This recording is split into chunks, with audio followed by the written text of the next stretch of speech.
Opposition Syrian National Army fighters moved under cover of heavy artillery shelling by Turkish troops. They advanced towards Nareb. The town was a rebel stronghold until 2 weeks ago, when along with the city of Saraqeb, it fell into the hands of Syrian government troops. The UN says the offensive by the Syrian army has resulted in the largest displacement of civilians since the start of the conflict 9 years ago. We remain very alarmed about the safety and protection of over 3 million civilians in Idlib and its surrounding areas in the northwestern part of Syria, as reports of airstrikes and shelling continue to take a heavy toll on the civilian population. In retaliation for the death of 2 of its soldiers in an attack blamed on the Syrian army, the Turkish Defense Ministry said dozens of Syrian soldiers were killed and military vehicles destroyed.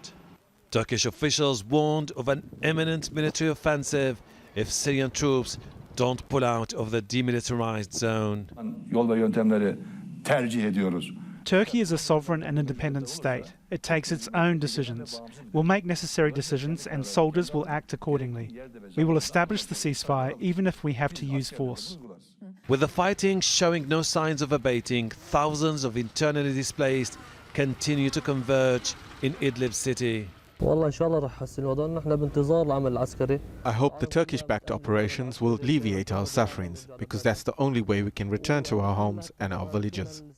The international community keep talking about peace, but we know we will only go back to our villages if the Turks launch an offensive.